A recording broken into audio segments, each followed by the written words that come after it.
Hello, welcome you all in Kalpaksh IAS YouTube channel.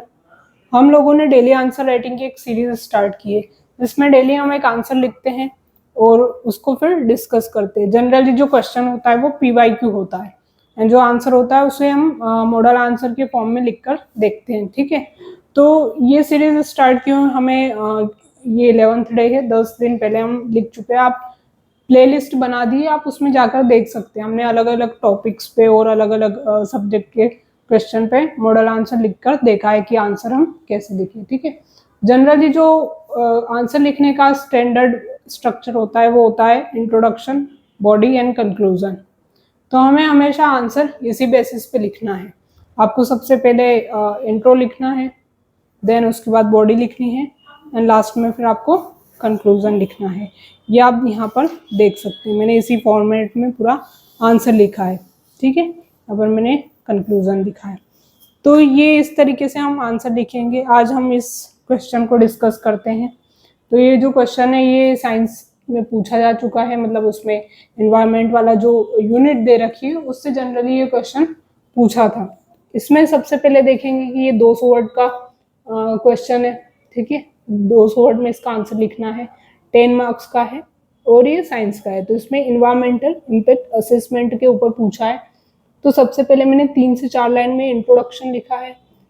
मैंने यहाँ पर एक डेफिनेशन लिखी है इसकी प्रॉपर, और वो मैंने UNEP की लिखी है। आप हमेशा ध्यान रखें कि जब भी आप कोई डेफिनेशन लिख रहे हैं तो आप किसी अच्छे इंस्टीट्यूट जैसे WHO हो गया, UNEP हो गया, या इंडिया का कोई हो गया जैसे नीति आयोग वगैरह, तो इनकी जो डेफिनेशन है ना वो कोट करेंगे, ज़्यादा अच्छा रहेगा।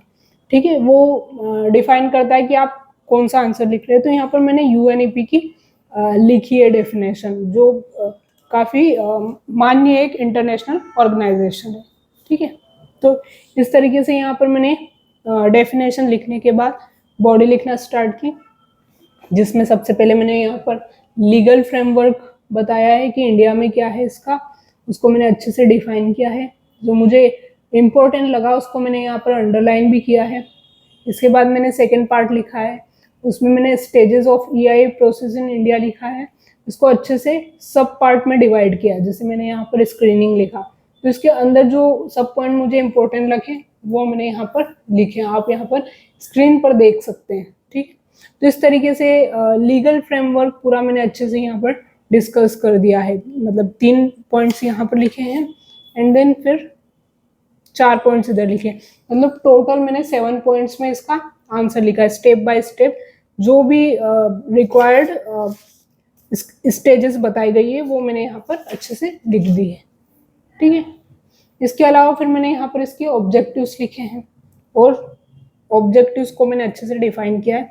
तो यहाँ पर चैलेंजेस भी लिखे हैं। चैलेंजेस के बाद यहाँ पर मैंने फिर एक शॉर्ट में यहाँ पर 2 लाइन का एक कंक्लूजन लिख दिया। तो जनरली आपको ये ध्यान रखना है कि जब भी आंसर लिखें आपका पूरा आंसर कंप्लीट होना चाहिए। अगर आप 10 नंबर का कोई आंसर लिख रहे हैं तो उसमें इंट्रोडक्शन होना चाहिए प्रॉपर, अच्छा, देन उसकी बॉडी होनी चाहिए एंड देन कंक्लूजन होना चाहिए। और आप हमेशा ध्यान रखें कि जो इंट्रोडक्शन हो वो आप बेहतर लिखने की कोशिश करें, क्योंकि जो एग्जामिनर होता है वो सबसे पहले इंट्रो ही पढ़ता है। इंट्रो पढ़ने पर आपका एक अच्छा इम्प्रेशन जाता है। अगर आप कोई अच्छी इंस्टीट्यूट की कोई डेफिनेशन कोट करते हैं या कोई कुछ डेटा में आंसर लिखते हैं तो जनरली वो एक इम्पैक्टफुल आंसर होता है। तो इस तरीके से हमने ये आंसर आज का लिखा है। एंड अगर आप भी चाहते हैं कि आपका आंसर चेक हो, अगर आपको फीडबैक चाहिए तो आप हमारे टेलीग्राम चैनल पे जाइए, वहाँ पर अपने आंसर की PDF बनाइए एंड हमें शेयर कर दीजिए। आपको वो आंसर इवेल्युएट करके मिल जाएगा।